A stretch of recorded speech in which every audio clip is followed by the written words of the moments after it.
दुनिया को शीत युद्ध पार्ट 2 की आशंका है तो भारत के पड़ोसी देश बांग्लादेश में आर्मी चीफ जनरल वकर उज़्ज़मान की सुपारी किलिंग का उनको डर सता रहा है। बांग्लादेश की मीडिया में चर्चा है कि जिस तरह 5 अगस्त 2024 को शेख हसीना के तख्तापलट के बाद बांग्लादेश की राजनीति पर कट्टरपंथियों का कब्जा हो गया, ठीक उसी तरह बांग्लादेश के आर्मी चीफ का कत्ल करके बांग्लादेशी फौज पर भी कट्टरपंथी हावी हो जाएंगे।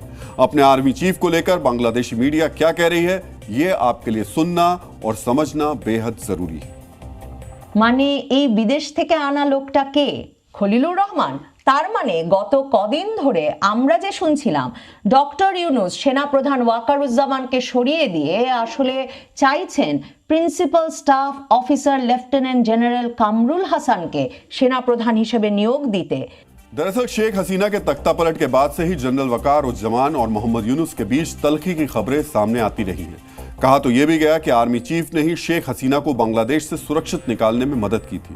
जब मोहम्मद यूनुस की सरकार ने कट्टरपंथी और आतंकवादियों की रिहाई के आदेश दिए, तब से जनरल वकार उज़्ज़मान यूनुस की अंतरिम सरकार के खिलाफ बहुत मुखर हो गए थे।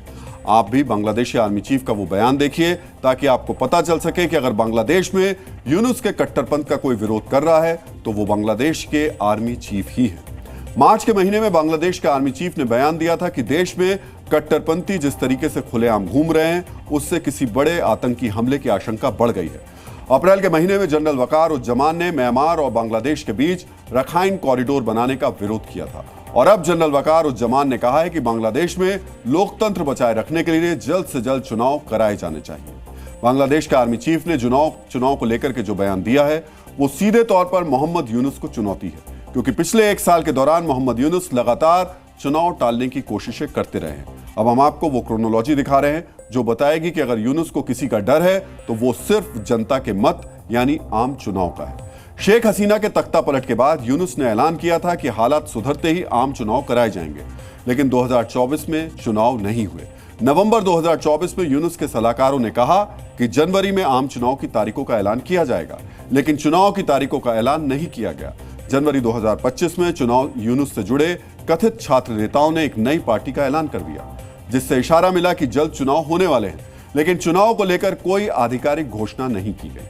मोहम्मद यूनुस की तरफ से आश्वासन दिए गए, यूनुस के सलाहकारों ने ऐलान भी किए, लेकिन बांग्लादेश में अब तक आम चुनाव नहीं हुए, क्योंकि मोहम्मद यूनुस को मालूम है कि वो या फिर उनके नाम पर चुनाव लड़ने वाले प्रॉक्सी छात्र नेता कभी बहुमत नहीं ला सकते। यूनुस को बांग्लादेश की 2 बड़ी नेता शेख हसीना और खालिदा जिया से चुनौती मिलने का डर है। फरवरी के महीने में बांग्लादेश की मीडिया ने एक ओपिनियन पोल किया था। इस पोल के नतीजे आपको हम बता दे रहे हैं। आखिर क्यों आम चुनाव मोहम्मद यूनुस के लिए एक डरावना सपना बना हुआ है। इस ओपिनियन पोल में 17% वोटर्स ने खालिदा जिया की पार्टी बीएनपी का समर्थन किया था। जमाते इस्लामी से जुड़े राजनीतिक दल 12% लोगों की पसंद थे। शेख हसीना की अवामी लीग को तकरीबन 6% लोगों का समर्थन मिला, जबकि मोहम्मद यूनुस के छात्र नेताओं के पार्टी यानी एनसीपी को सिर्फ 2% वोटर्स ने अपनी पसंद बताया था।